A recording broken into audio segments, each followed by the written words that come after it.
ತುಂಬ ಅಪರೂಪದ ಮತ್ತೆ ಅಪೂರ್ವವಾದ ಸಂದರ್ಭ ಇದು. ನಾನಾಗಿ ಭಾವಿಸ್ತೀನಿ. ಯಾಕಂದ್ರೆ ಒಂದು ವರ್ಷ ಕೊರೋನಾ ಸಂದರ್ಭದಲ್ಲಿ ರಸ್ತೆಗಳಲ್ಲೆಲ್ಲ ಬ್ಯಾರಿಕೇಡ್ ಹಾಕಿ ನಮ್ಮನ್ನು ಬಿಟ್ಟಿರ್ಲಿಲ್ಲ. ಈ 20 ವರ್ಷದಲ್ಲಿ ಒಂದು ವರ್ಷ ಬಿಟ್ಟರೆ 19 ವರ್ಷ ಇಲ್ಲೇ ಪ್ರತಿ ಈ ದಿವಸ ಬರ್ತಾ ಇದೆ. ಅದೊಂದು ಒಳ್ಳೆ ನೆನಪು. ಎರಡನೇದು, ನಾನು ವಿಶೇಷವಾಗಿ ಇಲ್ಲೊಂದೆರಡು ಮಾತಾಡೋದಕ್ಕೆ ಸಾಧ್ಯ ಮಾಡಿಕೊಟ್ಟ ಇಲಾಖೆಯವರಿಗೆ, ಮೇಡಮ್ ಕಾವೇರಿ ಅವರಿಗೆ, ನಿಂಬಾಳ್ಕರ್ ಅವರಿಗೆ ಎಲ್ಲರೂ ಕೃತಜ್ಞತೆಗಳನ್ನು ಹೇಳಬೇಕು. ವಿಶೇಷವಾಗಿ ನನಗೆ ಮೊದಲಿಂದನೂ ನಾನಾ ರೀತಿಯಲ್ಲಿ ಸಹಕಾರ ಕೊಟ್ಟಂತ ರಾಘವೇಂದ್ರ ರಾಜ್ಕುಮಾರ್ ಅವರಿಗೆ ನಾನು ಕೃತಜ್ಞತೆ ಹೇಳಬೇಕು. ನನ್ನ ಇಡೀ ಕೆಲಸಕ್ಕೆ ಪತ್ರಿಕೆ ನಾನು ನಡೆಸ್ತಾ ಇದ್ದೆ, ಅಲ್ಲಿಂದನೂ ಸಹಕಾರ ಕೊಟ್ಟಿದ್ದಾರೆ, ಅವ್ರ ಕೃತಜ್ಞತೆ ಹೇಳಬೇಕು. ಡಾಕ್ಟರ್ ಸಿದ್ಲಿಂಗರ ಜೊತೆ ನಾನು ನರೇಂದ್ರ ಬಾಬು ಅವ್ರು ನೋಡಿದ್ದು ಅವರು, ಮತ್ತೆ ವಿಶೇಷವಾಗಿ ಗೋಪಾಲಯ್ಯ ಅವರು ಇಲ್ಲೇ ಇರ್ತಾರೆ, ಬಟ್ ಪ್ರತಿ ವರ್ಷ ಬಂದಿದ್ದಾರೆ ಅವರು. ನಾನು ಬಂದಾಗೆಲ್ಲ ನಾನು ಅವ್ರು ನೋಡ್ತೀನಿ. ನೇರವಾಗಿ ಸಂಪರ್ಕ ಇಲ್ಲದೆ ಇದು ಗೋಪಾಲಯ್ಯ ಬಂದೇ ಬರ್ತಾರೆ ಈ ಸಮಯಕ್ಕೆ. ಇದೆಲ್ಲ ಒಂಥರ ಸಂತೋಷದ ವಿಷಯಗಳಿವೆಲ್ಲ. ಉಪನ್ಯಾಸ ಅಂತ ಹೇಳಿದ್ದಾರೆ. ಸಾಮಾನ್ಯವಾಗಿ ಅಧ್ಯಾಪಕರುಗಳು ಉಪನ್ಯಾಸ ಮಾಡೋದನ್ನ ನೀವು ಕೇಳಿರ್ತೀರಿ. ಉಪನ್ಯಾಸ ಅಂತಿದ್ದಿಲ್ಲ, ಬರಹ ಅಭ್ಯಾಸ. ನನಗೆ ಉಪನ್ಯಾಸ ಕಡಿಮೆನೆ. ಏನು ಈ ಜಾಗದ ವಿಶೇಷ ಅಂತ ನನಗೆ ಮೊದಲು ಅನಿಸಿದ್ದು, ಇದೊಂದು ರವೀಂದ್ರ ಕಲಾಕ್ಷೇತ್ರದಲ್ಲಿ ಕಾರ್ಯಕ್ರಮ ಮಾಡುವಾಗ ಅಥವಾ ಬೇರೆ ಕಡೆ ಮಾಡೋ ಸುಲೋಚನಾ ಸಭಾಂಗಣದಲ್ಲಿ ಮಾಡುವಾಗ ಅದು ಬೇರೆ ರೀತಿ ಇರುತ್ತೆ. ಆದರೆ ಈ ಜಾಗದಲ್ಲಿ ಇದನ್ನ ಪುಣ್ಯ ಭೂಮಿ ಹೆಸರು ತುಂಬ ಹೊಂದುತ್ತೆ. ಡಾಕ್ಟರ್ ರಾಜ್ಕುಮಾರ್ ಅವರ ಪುಣ್ಯ ಭೂಮಿ ಅಂತ. ಯಾಕೆ ಅಂತಂದ್ರೆ, ಅವರು ಇಲ್ಲಿ ಶೂಟಿಂಗ್ಗೆ ಬೆಳಿಗ್ಗೆ ಎಷ್ಟೊತ್ತಿಗೆ ಬಂದರೂ ಕೂಡ ಇಲ್ಲಿ ಮುನೇಶ್ವರನ ದೇವಸ್ಥಾನಕ್ಕೆ ದೇವರಿಗೆ ನಮಸ್ಕಾರ ಹಾಕಿ ಶೂಟಿಂಗ್ ಶುರು ಮಾಡ್ತಾ ಇದ್ರು. ರಾತ್ರಿ ಎಷ್ಟೊತ್ತಿಗೆ ಮುಗಿಲಿ, 10:30 ಆಗಲಿ, 11 ಆಗಲಿ, 12 ಆಗಲಿ, ನಮಸ್ಕಾರ ಹಾಕಿನೇ ಅವ್ರ ಮನೆಗೆ ಹೋಗ್ತಾ ಇದ್ದಿದ್ದು. ಅಂತ ಒಂದು ಅದ್ಭುತವಾದ ಶ್ರದ್ಧೆ, ಇದು ಯಾರಿಗೂ ಸಾಮಾನ್ಯವಾಗಿ ಈ ಕಾಲದಲ್ಲಿ ಬರಲ್ಲ. ಅವೆಲ್ಲ ಕಾರಣಗಳಿಗೆ ನಾನು ಇಲ್ಲಿ ಬಂದರೆ ಅವ್ರ ನೆನಪಾಗುತ್ತೆ. ಸಾಮಾನ್ಯವಾಗಿ ನಿಮಗೆಲ್ಲ ಗೊತ್ತು, ಈ ನಮ್ಮ ತಂದೆ ತಾಯಿ, ಅಣ್ಣ ತಮ್ಮ, ನೆಂಟರುಗಳನ್ನ ಅವರು ತೀರ್ಕೊಂಡಾಗ, ಸಾಮಾನ್ಯವಾಗಿ ಎಲ್ಲ ತೀರ್ಕೋತಾರೆ, ನಾವು ಇರಲ್ಲ. ಅದು ತೀರ್ಕೊಂಡಾಗ ಈ ಸ್ಮಶಾನಗಳು ಅಂತ ಇರ್ತಾವೆ, ನಾವು ನೋಡಿರ್ತೀವಿ. ಆ ಸ್ಮಶಾನಗಳಲ್ಲಿ ಒಂದು ವರ್ಷ, ಮೊದಲನೇ ವರ್ಷ ಹೋಗ್ತಾರೆ, 2ನೇ ವರ್ಷ ಹಾಗೆ ಹಾಗೆ ಹಾಗೆ ಸ್ಮಶಾನ ನೋಡ್ತಾ ಇದ್ದಂಗೆ ಭಯ ಬರುತ್ತೆ. ಅಂದ್ರೆ ಸ್ಮಶಾನಕ್ಕೆ ಹೋಗೋದನ್ನೇ ತಪ್ಪಿಸ್ತಾರೆ. ಅಂದ್ರೆ ನಮ್ಮ ಸಂಬಂಧಪಟ್ಟವರ ಸ್ಮಶಾನ, ಅದು ಒಂದು ಸಮಾಧಿ ಬಿಟ್ಟು ಬೇರೆ ಕಡೆ ಗಮನ ಕೊಡಲ್ಲ ನಾವು ಯಾರು. ಯಾಕೆಂದ್ರೆ ಒಳಗಡೆ ಒಂದು ಭಯ ಇರುತ್ತೆ. ಆದ್ರೆ ನಾನು ಗಮನಿಸಿದೆ, ಇಷ್ಟು ವರ್ಷದಲ್ಲಿ ಇಲ್ಲಿಗೆ ಯಾವುದೇ ಭಯವೂ ಇಲ್ಲದೆ ಎಷ್ಟು ನೇರವಾಗಿ ಬರ್ತಾರೆ ಅಂತಂದ್ರೆ ಜನ, ಎಷ್ಟು ಅಂದ್ರೆ ಒಳ್ಳೆತನದ ಒಂದು ಅದು ರಸಗಟ್ಟಿ, ರಸಗಟ್ಟಿ ಇರೋ ಜಾಗ ಇದು. ಆ ಜಾಗಕ್ಕೆ ನಾವು ಬರಬೇಕು ಅನ್ನೋದು, ಅಂದ್ರೆ ಒಂದು ಚೂರು ಅಳುಕಾಗ್ಲಿ ಭಯ ಆಗ್ಲಿ ಏನು ಕಾಣಲ್ಲ. ಅದಕ್ಕೆ ಈ ಪುಣ್ಯಭೂಮಿ ಅನ್ನೋ ಹೆಸರು ಇದಕ್ಕೆ ತುಂಬಾ ಚೆನ್ನಾಗಿ ಹೊಂದುತ್ತೆ. ಸಾಮಾನ್ಯವಾಗಿ ನಾವು ಗಮನಿಸಿರ್ಬೇಕು, ಈ ಜಾಗದ ಒಂದು ವಿಶೇಷ, ಇಲ್ಲಿ ಮಗುಗೆ ನಾಮಕರಣ ಮಾಡಕ್ ಬರ್ತಾರೆ, ಆಮೇಲೆ ಪ್ರೀತಿಸ್ತಾ ಇದ್ದೀವಿ ದಯವಿಟ್ಟು ನಮ್ಮ ಮದುವೆಗೆ ಹಾರೈಸಿ ಅಣ್ಣ ಅಂತ ಬರ್ತಾರೆ. ಒಂದಲ್ಲ ಎರಡ ತುಂಬಾ ಕಷ್ಟ ಅನುಭವಿಸ್ತಾ ಇದ್ದೀವಿ ಜೀವನದಲ್ಲಿ, ಸ್ವಲ್ಪ ಪರಿಹಾರ ಮಾಡಿ ಅಣ್ಣ ಅಂತ ಬರ್ತಾರೆ. ಹೀಗೆ ನಾನಾ ರೀತಿಯಲ್ಲಿ ಹರಕೆಗಳನ್ನ ಬರ್ತಾರೆ. ನೀವು ಗಮನಿಸಿರ್ಬೇಕು, ಡಕಾಯಿತರು, ದರೋಡೆಕರು ಅವರೆಲ್ಲ ಬರೋದೇ ಇಲ್ಲ ಒಳಗಡೆಗೆ. ಅವರೆಲ್ಲ ಬೇರೆ ದೇವಸ್ಥಾನಗಳ ಹತ್ರ ಹೋಗ್ತಾರೆ. ಸ್ವಲ್ಪ ತಾವು ಕದ್ದಿದ್ರಲ್ಲಿ ಅವ್ರು ಸ್ವಲ್ಪ ದೇವ್ರಿಗೆ ಕೊಟ್ಬಿಟ್ಟು ಅವರೊಂದಷ್ಟು ಇಟ್ಕೊಂಡು ಹೋಗ್ತಾರೆ. ಇಲ್ಲಿ ಬರಲ್ಲ, ಯಾಕಂದ್ರೆ ಇಲ್ಲಿ ಬಂದ್ರೆ ಅಣ್ಣವ್ರು ಫೈಟ್ ಮಾಡ್ತಾರೆ. ಕೆಟ್ಟವ್ರನ್ನ ಒಳಗೆ ಬಿಟ್ಕೊಳಲ್ಲ ಅಣ್ಣವ್ರು. ಯಾವತ್ತು ಯಾವ ಕಾರಣ ಕೆಟ್ಟವ್ರನ್ನ ಒಳಗೆ ಬಿಟ್ಕೊಳಲ್ಲ. ಎಲ್ಲಿ ಬರ್ತಾರೆ ಇಲ್ಲಿ ಬರೋ, ಇಲ್ಲಿ ಬರೋರೆಲ್ಲ ಒಳ್ಳೆಯವರೇ. ನೀವು ಇವತ್ತಿಲ್ಲಿ ಇಷ್ಟು ಶ್ರದ್ಧೆಯಿಂದ ಕೂತಿದ್ದೀರಿ ಅಂತಂದ್ರೆ ಅದು ಯೋಚನೆ ಮಾಡಬೇಕು. ನಿಮಗೆ ಒಂದು ಕಿಂಚಿತ್ ಮನಸ್ಸಿನಲ್ಲಿ ಭಯ ಇಲ್ಲ, ಅಳಿಕಿಲ್ಲ, ಇರೋದು ಮಾತ್ರ ಬರೀ ಪ್ರೀತಿ ಪ್ರೀತಿ ಪ್ರೀತಿ, ಅಭಿಮಾನ, ಗೌರವ. ಅಂತ ಒಂದು ಶ್ರೇಷ್ಠವಾದ ವ್ಯಕ್ತಿತ್ವ ಡಾಕ್ಟರ್ ರಾಜ್ಕುಮಾರ್ ಅವರದು. ನಾನು ಈ ಸ್ಥಳದ ಸಂಬಂಧಪಟ್ಟಂಗೆ ಹಾಗೆ ಹೇಳಿದೆ. ಆರಂಭದಲ್ಲಿ ನಾನು ಮಾತಾಡಕ್ಕೆ ಕರೆದಿದ್ದಾರೆ. ಘಟನೆಗಳು, ನಾನು 67-68 ವರ್ಷ ರಾಜ್ಕುಮಾರ್ ಅವರ ಬಗ್ಗೆ 50 ವರ್ಷದಿಂದ ನಾನು ಮಾತಾಡ್ತಾ ಇದ್ದೀನಿ. ಪತ್ರಕರ್ತ ನಾನು ಬೇಸಿಕಲಿ. ಆಮೇಲೆ 40 ವರ್ಷದಿಂದ ಬರೀತಾ ಇದ್ದೀನಿ. ಇವತ್ತಿಗೂ ನನ್ನ ಮಾತು ಮುಗುದಿಲ್ಲ, ಬರವಣಿಗೆನೂ ಮುಗುದಿಲ್ಲ, ಹಾಗೆ ಇದೆ, ಎಲ್ಲವೂ ಹಾಗೆ ಇದೆ. ಅಂದ್ರೆ ಇಷ್ಟು ವರ್ಷ ಇಷ್ಟನ್ನ ಬರ್ಸ್ಕೊಳ್ಳುವಂತ ಒಂದು ವ್ಯಕ್ತಿತ್ವ ಇದೆಯಲ್ಲ, ಆ ಗಟ್ಟಿ ವ್ಯಕ್ತಿತ್ವ, ಅದು ಸಾಧಾರಣವಾದ ವ್ಯಕ್ತಿತ್ವ, ತುಂಬಾ ದೊಡ್ಡ ವ್ಯಕ್ತಿತ್ವ. ಇವತ್ತಿನ ಸಿನಿಮಾಗಳು ಯಾವ ರೀತಿ ಬರ್ತಾ ಇದೆ ಏನು ಅಂತೆಲ್ಲ ನೋಡ್ತಾ ಇದ್ದೀರಿ. ನಿಮಗೆ ಒಂದು ಘಟನೆ ಹೇಳಿದ್ರೆ ಡಾಕ್ಟರ್ ರಾಜ್ಕುಮಾರ್ ಅವರ ಮಹತ್ವ ಗೊತ್ತಾಗ್ಬೋದು ಸುಲಭವಾಗಿ ಅಂತ ಅನ್ಸುತ್ತೆ. ಸಂಗೀತಕ್ಕಿರೋ ಶಕ್ತಿ ನಿಮಗೆಲ್ಲ ಗೊತ್ತು. ಇಲ್ಲೊಂದು ಕಾರ್ಯಕ್ರಮ ನಡೆದು ಕೆಲವು ಹಾಡು ಹಾಡಿದ್ರು, ಆ ಸಂಗೀತ ಹೋದ್ರೆ ಅಂತ. ಡಾಕ್ಟರ್ ರಾಜ್ಕುಮಾರ್ ಅವರಿಗೆ ಆ ಸಂಗೀತನೇ ಉಸಿರಾಗಿತ್ತು, ಆ ಸಂಗೀತನೇ ದೇಹ ಆಗಿತ್ತು, ಸಂಗೀತನೇ ಚಿಂತನೆ ಆಗಿತ್ತು. ಸಂಗೀತದ ಶಕ್ತಿ ಅಷ್ಟಿಷ್ಟಲ್ಲ, ಅದನ್ನು ಅವರು ಆವಾಹಿಸ್ಬೇಕಾದ್ರು. ಅದು ಅವ್ರಿಗೆ ಹೇಗೆ ಬಂತು ಅಂತ ಡಾಕ್ಟರ್ ಗಿರೀಶ್ ಕಾಸರವಳ್ಳಿಯವ್ರ ಬಗ್ಗೆ ತಾವೆಲ್ಲ ಕೇಳಿದ್ದೀವಿ. ಒಂದು 12 ವರ್ಷದಿಂದ ಇರ್ಬೇಕು ಗಿರೀಶ್ ಕಾಸರವಳ್ಳಿ ನನಗೊಂದು ಮಾತು ಕೇಳಿದ್ರು. ಅಲ್ಲ, ನೀವು ತುಂಬಾ ಸಂಶೋಧನೆ ಮಾಡ್ತಾ ಇದ್ದೀರಿ ಡಾಕ್ಟರ್ ರಾಜ್ಕುಮಾರ್ ಅವ್ರ ಬಗ್ಗೆ, ನನಗೆ ಒಂದು ಅನುಮಾನ ಇದೆ ಅವತ್ತಿಂದ, ಇಷ್ಟು ಚೆನ್ನಾಗಿ ಹಾಡ್ತಾರಲ್ಲ ಡಾಕ್ಟರ್ ರಾಜ್ಕುಮಾರ್ ಅವರು, ಅವ್ರಿಗೆ ಶಾಸ್ತ್ರೀಯ ಸಂಗೀತ ಬರ್ತಾ ಇತ್ತಾ ಅಂತ ಕೇಳಿದ್ರು. ನಾನು ಹೇಳಿದೆ ಹೌದು ಬರ್ತಾ ಇತ್ತು ಸರ್ ಅಂದು. ಅಲ್ಲದೆ ಹೇಗೆ ಏನು ಅಂತಂದ್ರು. ಹೇಳ್ದೆ ಎಲ್ಲೆಲ್ಲಿ ಉತ್ತರಾದಿ ಕಲ್ತಿದ್ರು, ಕರ್ನಾಟಕ ಸಂಗೀತ ದಕ್ಷಿಣಾದಿ ಇಲ್ಲಿ ಕಲ್ತರು ಅಂತ ಡೀಟೇಲ್ ಆಗಿ ಅವ್ರಿಗೆಲ್ಲ ಹೇಳಿದೆ. ಅದೇನು ಅನ್ಕೊಂಡೆ, ಅನುಮಾನ ಇತ್ತು ನನಗೆ, ಅವ್ರಿಗೆ ಸಂಗೀತ ಬಂದೇ ಬರಬೇಕು ಅಂತ. ನೀವು ಹೇಳಿದ್ಮೇಲೆ ನಾನು ಕನ್ಫರ್ಮ್ ಆಯಿತು, ಅವ್ರಿಗೆ ಸಂಗೀತ ತುಂಬ ಚೆನ್ನಾಗಿ ಗೊತ್ತಿತ್ತು ಅಂತ ತುಂಬ ಖುಷಿಪಟ್ಟು. ಅವ್ರಿಗೆ ಜೀವನದಲ್ಲಿ ಒಂದು ಆಸೆ ಇತ್ತು, ಡಾಕ್ಟರ್ ರಾಜ್ಕುಮಾರ್ ನಾಯಕತ್ವದಲ್ಲಿ ಒಂದು ಸಿನಿಮಾ ಮಾಡಬೇಕು ಅಂತ ಬಹಳ ಆಸೆ ಪಟ್ಟಿದ್ರು. ಸಾಧ್ಯ ಆಗಲಿಲ್ಲ. ನಿರಾಕರಣ ಅಂತದ್ದು ಇನ್ನೊಂದು ಯಾವುದೋ ಒಂದು ನಾವೆಲ್ಲ ಕಾಸರವಳ್ಳಿ ಅಂತ ಮಾಡಬೇಕು ಅಂತ ನಮಗೂ ಈಗ ಅನಿಸುತ್ತೆ, ಆದರೆ ಕಾರಣಾಂತರಗಳಿಂದ ಅದಾಗಲಿಲ್ಲ. ಈ ರೀತಿ ಕಾಸರವಳ್ಳಿಯವ್ರದ್ದು ಅದೊಂದು ತುಂಬ ವಿಶೇಷವಾದ ಒಂದು ಘಟನೆ ಇದು. ಅದಾದ್ಮೇಲೆ ನಾನು ಹೇಳಬೇಕು, ಇಲ್ಲಿ ಚಿನ್ನೇಗೌಡರು ಬಂದಿಲ್ಲ, ನಾನು ಕಷ್ಟಪಟ್ಟು ಪತ್ರಿಕೆ ಮಾಡ್ತಾ ಇದ್ದೆ ಕಾಜಣ್ಣ ಅಂತ, ಸಾಕಷ್ಟು ಬರೀತಾ ಇದ್ದೆ ಅದರಲ್ಲಿ.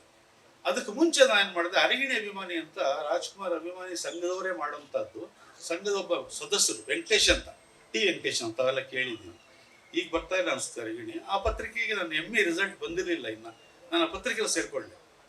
ಅದು ಏನನ್ನಿಸ್ತೋ ಆಗ, ಇನ್ನೊಬ್ಬ ನಾಯಕ ನಟರಿದ್ರು ಕನ್ನಡದಲ್ಲಿ, ಅದು ಏನಾಯ್ತು, ಉದಯಶಂಕರ್ ಅವರು ಸಂಭಾಷಣೆಗಳನ್ನ ಎರಡೂ ರೀತಿ ಬರೀತಾರೆ, ಅಣ್ಣವ್ರಿಗೂ ಒಂಥರ ಬರೀತಾರೆ, ಅವ್ರು ಇನ್ನೊಬ್ರಿಗೂ ಅದೇ ಹಾಗೆ ಬರೀತಾರೆ, ಇದೆಲ್ಲ ಸಮಸ್ಯೆ ಆಗ್ತಾ ಇದೆ ಅಂತ ಅಭಿಮಾನಿಗಳಲ್ಲಿ ಒಂದು ಸಣ್ಣ ಅಸಮಾಧಾನ ಇತ್ತು ಆ ದಿವಸಗಳಲ್ಲಿ.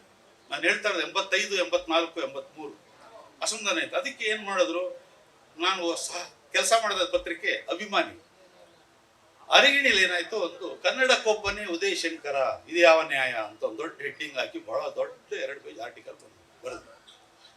ಇದು ನೋಡಿ ಉದಯಶಂಕರ್ ಅವರು ತುಂಬಾ ಗಾಬರಿ ಆಗ್ಬಿಟ್ಟು, ಈ ಭಾಗ್ಯಕ್ಕೆ ನಾನು ಯಾಕೆ ಬರೀಬೇಕು, ಬರೀ ಬೆದರಿಕೆ ಕರೆಗಳು ಬರ್ತಾ ಇವೆ ನನಗೆ, ತುಂಬಾ ಭಯ ಪಡಿಸ್ತಾ ಇದ್ದಾರೆ, ಎಲ್ಲ ಫೋನ್ ಮಾಡ್ತಾರೆ, ಯಾಕ್ರಿ 2 ತರ ಬರೀತಾ ಇದ್ದೀರಿ, ಅಣ್ಣವ್ರಿಗಂತ ಬರೀತೀರಿ ಅವ್ರಿಗೂ ಬರೀತೀರಿ ಹೀಗೆ ಅಂತ ತುಂಬಾ ಇದು ಮಾಡ್ತಾರೆ ಅಂತ ಬಹಳ ಇದು ಮಾಡಿ ಗಾಬರಿ ಆಗ್ಬಿಟ್ಟರು. ಅವರು ಡಾಕ್ಟರ್ ರಾಜ್ಕುಮಾರ್ ಅವ್ರ ಹತ್ರ ಒಂದು ಮಾತು ಹೇಳಿದ್ರಂತೆ, ನಾನು ಇನ್ನು ಬರೆಯಲ್ಲ, ನನಗೆ ಬರೆಯೋದು ಬೇಕಾಗಿರೋ, ದಯವಿಟ್ಟು ನಾನು ಮೆಡ್ರಾಸ್ ಕಳಿಸ್ಕೊಟ್ಬಿಡಿ, ನಾನು ಇರಲ್ಲ ಅಂತ. ಅಷ್ಟೇ ಹೆದರ್ಬಿಟ್ಟಿದ್ರು. ಅಣ್ಣ ಅವರಿಗೆ ತುಂಬಾ ನೋವಾಯ್ತು, ಬಹಳ ನೋವಾಯ್ತು. ಅವರು ಚಿನ್ನೇಗೌಡರಿಗೆ ಹೇಳಿದ್ರಂತೆ ಒಂದು ಮಾತು, ಅವ್ರನ್ನ ಒಂಚೂರು ಕರೀರಿ ಮಾತಾಡಬೇಕು ಅಂತ. ಜಾಣಗೆರೆ ವೆಂಕಟರಾಮಯ್ಯ ಅವರ ಸಂಪಾದಕರು, ಜಾಣಗೆರೆ ವೆಂಕಟರಾಮಯ್ಯ ಅಂತ. ನಾನು ಆಗ್ತಾನೆ ಸೇರಿದ್ದೆ ಆ ಪತ್ರಿಕೆಗೆ. ಅವರೇನು ಮಾಡಿದ್ರು, ಜಾಣಗೆರೆ ವೆಂಕಟರಾಮಯ್ಯ ಅವ್ರಿಗೆ ಚಿನ್ನೇಗೌಡರು ಅಣ್ಣವ್ರು ಮಾತಾಡ್ಬೇಕಂತ ಕರೆದ್ರು. ಅಣ್ಣವ್ರು ಮಾತಾಡ್ಬೇಕಂತ ನೀವು ಬರಬೇಕು ಅಂತ ಕರೆದ್ರು. ಇವರು ಜಾಣಗೆರೆ ಅವ್ರು ಏನು ಮಾಡಿದ್ರು, ಸ್ವಲ್ಪ ಗಾಬರಿ ಆಗ್ಬಿಟ್ರು. ಸಾಮಾನ್ಯವಾಗಿ ಅಣ್ಣವ್ರು ಯಾರನ್ನು ಕರೆಸಲ್ಲ, ಅವರು ಮಾತಾಡಕ್ಕೆ ಹೇಳಕ್ಕೆ ಬುದ್ಧಿ ಹೇಳಕ್ಕೆ ಇಲ್ಲ, ಕರೆಸೋದೇ ಇಲ್ಲ. ಜಾಣಗೆರೆ ತುಂಬಾ ಗಾಬರಿ ಆಗ್ಬಿಟ್ಟು, ನಾನು ಆ ಪತ್ರಿಕೆಯಲ್ಲಿಲ್ಲ, ಅವ್ರ ಜೊತೆ ಸೋದರ ಪತ್ರಿಕೆಯಲ್ಲಿ ಅರಗಿಣಿಲಿದ್ದು ನಾನು. ಅದಕ್ಕೆ ಜಾಣಗೆರೆ ಏನು ಮಾಡಿದ್ರು, ಬುದ್ಧಿ ಏನೋ ಚಿನ್ನೇಗೌಡರು ಫೋನ್ ಮಾಡಿದ್ರು, ಅಣ್ಣವ್ರು ಕರೀತಾರಂತೆ, ಹೋಗ್ಬೇಕು, ಏನಂತಾರ ಬೈತಾರೋ ಏನೋ ಗೊತ್ತಾಗ್ತಾ ಇಲ್ಲ, ಒಳ್ಳೆ ಕತೆ ಆಯ್ತಿದ್ದು, ನೀವು ಜೊತೆಗೆ ಬನ್ನಿ ಅಂತ. ನಾನು ತುಂಬಾ ಹೆದರ್ಬಿಟ್ಟೆ. ಅಂದ್ರೆ ಅಣ್ಣವ್ರು ನೋಡೋದಕ್ಕೆ ಹೋಗೋದು, ಏನು ಬೈತಾರೋ ಏನು ನೋಡ್ನ ಸರ್, ನಾನು ಬರಲ್ಲ ಅಂತಂದೆ. ಒಂದೇ ಮಾತು ಹೇಳಿದೆ, ನಾನು ಬರಲ್ಲ ಸರ್. ಇಲ್ಲ ಬುದ್ಧಿ ನೀವು ಬನ್ನಿ. ನನಗೆ ಆಮೇಲೆ ಅನ್ನಿಸ್ತು, ನಾನು ಭಯ ಪಡೋದಕ್ಕಿಂತ ಹೆಚ್ಚಾಗಿ ಅಣ್ಣವ್ರನ್ನ ಹತ್ತಿರದಿಂದ ನೋಡ್ಬೋದಲ್ಲ. ನಾನು ಈ ಪತ್ರಿಕೋದ್ಯಮಕ್ಕೆ ಬಂದಿದ್ದೆ ಅಣ್ಣವ್ರು ನೋಡೋದು ಅಂತ, ಅದು ಇಲ್ಲಿ ಹೇಳೋದಕ್ಕೆ ಸಮಯ ಅಲ್ಲ. ಹತ್ತಿರದಿಂದ ನೋಡ್ಬೋದಲ್ಲ, ಎಲ್ಲಾದ್ರೂ ಬೈದ್ರೆ ಜಾಣಗೆರೆಯವ್ರು ಬೈಕೊಳ್ಳಿ, ನನ್ನ ಆನಂತ ಅವ್ರ ಹತ್ತಿರದಿಂದ ನೋಡ್ಬೋದು ಅಂದ್ಬಿಟ್ಟು ಸರಿ ಚಾಮುಂಡೇಶ್ವರಿ ಸ್ಟುಡಿಯೋ ನಾವು ಇಬ್ರು ಹೋದ್ವಿ ಆಟೋ ಹಿಡ್ಕೊಂಡು. ಅವಾಗೆಲ್ಲ ಇಬ್ಬರ ಹತ್ರನೂ ಯಾವ 2 ವೀಲರು ಇರಲಿಲ್ಲ, ಸ್ಕೂಟು ಇರಲಿಲ್ಲ. ಚಾಮುಂಡೇಶ್ವರಿ ಸ್ಟುಡಿಯೋ ಹೋದಾಗ ಒಂದು 5 ನಿಮಿಷ ಅಷ್ಟೇ ಅಣ್ಣವ್ರು ಈಚೆ ಬಂದರು. ಚಿನ್ನೇಗೌಡರು ಬರ್ತಾರೆ ಇರಿ, ನಿಮ್ಮ ಹತ್ರ ಮಾತಾಡ್ಬೇಕಂತ, ಬರ್ತಾರೆ ಇರಿ ಅಂತಂದ್ರು. ಕಾದ್ವಿ. ಅಣ್ಣವರು ಸ್ವಲ್ಪ ಮುಖ ಎಲ್ಲ ತೊಳ್ಕೊಂಡು ಈಚೆಗೆ ಬಂದರು. ಸುಮ್ಮನೆ ಹಾಗೆ ನಮ್ಮನ್ನು ನೋಡೋರು, ಅವ್ರು ನೋಡೋರು. ಫಸ್ಟು ಅವ್ರು ಕರೆದಿದ್ದು ನಮಗೆ ತಿಳಿ ಹೇಳಕ್ಕೆ, ಬುದ್ಧಿ ಹೇಳಕ್ಕೆ, ಜಾಣಗೆರೆಯವ್ರಿಗೆ ಯಾಕೆ ಹೀಗೆ ಮಾಡ್ತೀರಿ, ಚಿತ್ರರಂಗ ಏನೋ ಒಂದು ನೆಮ್ಮದಿಯಾಗಿ ಹೋಗ್ತಾ ಇದೆ. ಒಬ್ಬ ಬರಹಗಾರನಿಗೆ, ಸೃಜನಶೀಲ ಬರಹಗಾರನಿಗೆ ಸ್ವಾತಂತ್ರ್ಯ ಬೇಕು, ಅವ್ರು ಬರೀತಾರೆ. ಅಂದ್ರೆ ಉದಯಶಂಕರ್ ತುಂಬಾ ಒಳ್ಳೆಯವರು, ನಾನು ಇಲ್ಲಿ ಹೇಳ್ತಾ ಇರೋದು ನಿಮಗೆ, ತುಂಬಾ ಒಳ್ಳೆ ಮನುಷ್ಯ, ಬರೀತಾ ಇದ್ದಾರೆ. ಅದನ್ನ ನೀವು ಈ ರೀತಿ ಇದು ಮಾಡಿದ್ರೆ ಅಭಿಮಾನಿಗಳಲ್ಲಿ ಗುಂಪುಗಳಾಗುತ್ತೆ, ಪ್ರಾಬ್ಲಮ್ ಆಗುತ್ತೆ ಅಂತ ಅವ್ರು ಅನ್ಕೊಂಡು ನಮ್ಗೆ ಹೇಳ್ತಾರೆ ಅಂತ. ಸುಮ್ಮನೆ ಅಣ್ಣವ್ರು ಬಂದ್ರು, ಚಾಮುಂಡೇಶ್ವರಿ ಸ್ಟುಡಿಯೋದಲ್ಲಿ ಈಗ ನಿಂತ್ಕೊಂಡ್ರು, ನಮ್ಮಿಬ್ಬರು ಮುಖ, ಚಿನ್ನೇಗೌಡ ಇದ್ದಾರೆ, ನಾನಿದ್ದೇನೆ, ಜಾಣಗೆರೆ ವೆಂಕಟರಾಮಯ್ಯ. ಈಗ ನೋಡ್ಬಿಟ್ಟು ಹೀಗೆ ನೋಡಿ, ಏನನ್ನೂ ಹೇಳಲಿಲ್ಲ, ಸುಮ್ಮನೆ ಹೀಗೆ ನೋಡಿ ಇಬ್ಬರು ಮುಖ ನೋಡಿದ್ರು. ಇನ್ನೇನೋ ಹೇಳ್ತಾರೆ, ಅಣ್ಣವ್ರದ್ದು ಏನೂ ಹೇಳಲಿಲ್ಲ. ತಕ್ಷಣ ಇವರು ಒಂಚೂರು ಸ್ವಲ್ಪ ಟೀ ಕುಡ್ಕೊಂಡು ಹೋಗಿ ಅಂದ್ಬಿಟ್ಟು ಹೇಳಿ ಹೊರಟೇ ಹೋಗ್ಬಿಟ್ಟು. ಅಂದ್ರೆ ನಾವು ಅಷ್ಟು ದೂರದಿಂದ ರಾಜಾಜಿನಗರದಿಂದ ಬಂದು ವೇಸ್ಟ್ ಆಯ್ತಲ್ಲ, ಯಾಕೆ ಹಿಂಗೆ ಏನು ಹೇಳಿದ್ರು ಹೊರಟ್ಬಿಟ್ಟಲ್ಲ ಅಂತ ಗಾಬರಿ ಆಯ್ತು. ಅಂದ್ರೆ ನಾವು ಯೋಚನೆ ಮಾಡ್ಬೇಕಾದ್ರು, ಈ ಸಂತರ ವ್ಯಕ್ತಿತ್ವ ಅಂತೇನು, ಸಂತರು, ಬೇರೆ ರೀತಿಯ ವ್ಯಕ್ತಿತ್ವ ತುಂಬಿದವರು, ಆಮೇಲೆ ಮಾಗದವರು, ಹಣ್ಣಾದವರು ಅಂತೀವಿ. ಎಷ್ಟು ಚಿಕ್ಕ ವಯಸ್ಸಿನಿಂದ ಅಣ್ಣವರಿಗೆ ಇದು ನಡೆದಿದ್ದು 85ರಲ್ಲಿ ಏನು ಅನಿಸುತ್ತೆ. ಆ ಗುಣ, ಆ ಗಟ್ಟಿತನ ಬಂದಿತ್ತು ಅಂದರೆ ಅವ್ರು ನಮ್ಮದು ನೋಡಿ ಏನು ಹೇಳ್ಬೇಕು ಅನ್ನಿಸ್ತಿಲ್ಲ. ಅಂದರೆ ನಮಗೆ ಅರ್ಥ ಮಾಡೋದಕ್ಕೆ ನಮ್ಗೆ ಅಷ್ಟೇ ಸಾಕು ಅಂತ. ಅದಾದ್ಮೇಲೆ ನೀವು ನಂಬಲ್ಲ, ಯಾವತ್ತೂ ಆ ರೀತಿ ಲೇಖನ ನಮ್ಮ ಪತ್ರಿಕೆ ಬರಲಿಲ್ಲ. ಇದು ಒಂದು ಘಟನೆ. ಅಣ್ಣವರ ಸ್ವಭಾವ ಯಾವ ರೀತಿ ಅಂತಂದ್ರೆ ನಮ್ಮನ್ನು ಕರೆಸಿ ಕೂಡ ಏನು ಹೇಳಿದ ಕಳಿಸಿದ್ರು, ಆ ವ್ಯಕ್ತಿತ್ವ ಇಂಥದ್ದೊಂದು ಒಂದು ಘಟನೆ. ಎರಡನೇ ಘಟನೆ ಅದೇ ಚಾಮುಂಡೇಶ್ವರಿ ಸ್ಟುಡಿಯೋಗೆ ಸುಮಾರು ವರ್ಷದ ನಂತರ, 3-4 ವರ್ಷದ ನಂತರ, ನನ್ನ ಮಿತ್ರ ಸುಬ್ರಹ್ಮಣ್ಯ ಅವರು, ನಾವು ರಾಜ್ಕುಮಾರ್ ಅವ್ರನ್ನ ನೋಡ್ತಾ ಇದ್ದಿದ್ದೆ ಅದು ಜಾಸ್ತಿ ಜೊತೆಯಲ್ಲಿದೆ. ಅವ್ರನ್ನ ನೋಡೋದು ಅನ್ನೋದೇ ಒಂದು ವಿಶೇಷ. ಏನೇ ಇದ್ರು ನಾವು ಒಂಥರ ಯೋಜನೆ ರೂಪಿಸ್ಕೊಂಡೆ ಅವ್ರು ನೋಡ್ಲಿಕ್ಕೆ ಹೋಗ್ತಾ ಇದ್ವಿ. ಊಟದ ಸಮಯ ತಪ್ಪಿಸಿ ಹೋಗೋಣ, ಊಟದ ಟೈಮಲ್ಲಿ ಹೋಗೋದು ಬೇಡ, ಅವ್ರಿಗೆ ಕಷ್ಟ ಆಗ್ತದೆ ಅಣ್ಣವರು, ಊಟದ ಟೈಮ್ ತಪ್ಪಿಸೇ ಹೋಗೋಣ ನಾವು ಅಂತ ನಾವೇನು ಮಾಡಿದ್ವಿ, ಒಂದು 2:15 ಹೋದ್ವಿ ಸ್ಟುಡಿಯೋಗೆ. ಅಷ್ಟರಲ್ಲಿ ಡಬ್ಬಿಂಗ್ ನಡೀತಾ ಇತ್ತು ಸಿನಿಮಾದ್ದು. ಅಷ್ಟರಲ್ಲಿ ಸಿನಿಮಾ ಡಬ್ಬಿಂಗ್ ನಡೀತಾ ಇತ್ತು. ಒಂದು ಅಣ್ಣ ಅವರು ಇನ್ನೇನು ಒಳಗಡೆ ಕಾಲಿಡ್ತಾ ಇದ್ರು, ಹೋಗ್ತಾ ಇದ್ರು, ಹೀಗೆ ಒಳಗಡೆ ಹೋಗ್ತಾ ಇದ್ರು. ನಮ್ಮಿಬ್ಬರು ಹೀಗೆ ನೋಡಿದ್ದೆ, ಮತ್ತೆ ಒಳಗಡೆ ಕಾಲಿಡೋರು ಈಚೆಗೆ ಬಂದು ಹಿಂದಕ್ಕೆ ಬಂದು ಹೀಗೆ ನೋಡಿ, ಓ ಬಂದ್ರ ಅಂತಂದ್ರು. ಅವರಿಗೆ ನನ್ನನ್ನ ಗುರುತಿಡಿಯೋದು ಇನ್ನೊಂದು ಅಷ್ಟಿದಿರ್ಲಿಲ್ಲ. ಸುಬ್ರಹ್ಮಣ್ಯ ಅವ್ರನ್ನ ತುಂಬಾ ಚೆನ್ನಾಗಿ ಇದು ಮಾಡ್ತಾ ಇದ್ರು. ಬಂದು ಊಟ, ನಮ್ಮ ಮುಖ ನೋಡಿದ್ರು, ಇಬ್ಬರು ಮುಖ ನೋಡಿದ್ರು. ನಾವು ಊಟ ಮಾಡಿರ್ಲಿಲ್ಲ ನಿಜವಾಗ್ಲೂ ಹೇಳ್ಬೇಕು ಅಂದ್ರೆ. ನೋಡ್ಬಿಟ್ಟು ಊಟ ಮಾಡಿದ, ನೀವು ಊಟ ಮಾಡಿದ್ರೆ ನಮ್ದು ಆಗಿದೆ, ಊಟ ಆಗಿದೆ. ನಾವು ಧೈರ್ಯವಾಗಿ ಹೇಳಿದ್ವಿ, ಇಲ್ಲ ಊಟ ಆಗಿದೆ ನಮ್ದು, ಊಟ ಬೇಡ. ಇಲ್ಲ ನೀವು ಊಟ ಮಾಡಿಲ್ಲ, ಡಬ್ಬಿಂಗ್ಗೆ ಅಲ್ಲಿ ಥಿಯೇಟರ್ ಬುಕ್ ಮಾಡಿದ್ದಾರೆ, ಡಬ್ಬಿಂಗ್ ಇದೆ ಇವ್ರದ್ದು, ಇಲ್ಲ ನೀವು ಊಟ ಮಾಡಿ, ಅಲ್ಲಿ ಊಟ ಮಾಡಬೇಕು ಅಂತಂದ್ರೆ ನಾವು ಏನು ಮಾಡೋದು ಅಂತ ಸುಮ್ಮನೆ ತುಂಬ ಬಲವಂತ ಮಾಡಿದ್ರು. ಯೋಚನೆ ಮಾಡಿ, ಬನ್ನಿ ನಾನು ಬರ್ತೀನಿ ಜೊತೆ ಬಂದು ನಮ್ಮಿಬ್ಬರು ಜೊತೆ ಊಟಕ್ಕೆ ಕೂತ್ರು ಅಣ್ಣವರು. ಘಟನೆ ಹೇಗೆ ಅಂತ ಆಮೇಲೆ ಒಳಗಡೆಯಿಂದ ಡಬ್ಬಿಂಗ್ಗೆ ಅವ್ರದ್ದೇ ಅಣ್ಣವ್ರದ್ದೇ ಡಬ್ಬಿಂಗ್ ಇದೆ ವಾಯ್ಸು ಅಂತ ಅವ್ರು ಕರೆದ್ರು. ಅಣ್ಣ ಸ್ವಲ್ಪ ಸನ್ನೆ ಮಾಡಿದ್ರು, ಹೀಗೆ 5 ನಿಮಿಷ ಇರಿ ಅಂತ. ನನಗೆ ತುಂಬಾ ಕಷ್ಟ, ಸಂಕೋಚ, ಏನಪ್ಪ ಈ ಅಣ್ಣವ್ರ ಜೊತೆ ಊಟ ಮಾಡೋದು, ಬೇಗ ಗಬ ತಿನ್ಬೇಕು ಅಂತ ಭಯ ನಮಗೆ ಎಲ್ಲ.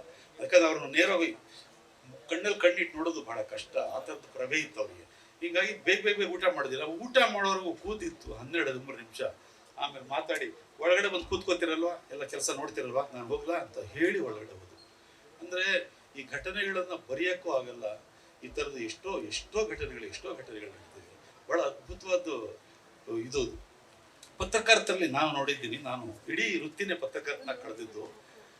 ಅವ್ರಿಗೆ ಪತ್ರಕರ್ತನ ಏನೋ ಪ್ರಚಾರಕ್ಕೆ ಸಂದರ್ಶನ ಮಾಡ್ತಾರೆ ಅಂತ. ಅಣ್ಣ ಅವ್ರ ಇಡೀ ಜೀವನದಲ್ಲಿ 12-15 ಸಂದರ್ಶನ ಬಂದಿಲ್ಲ ಇಲ್ಲಿವರೆಗೂ.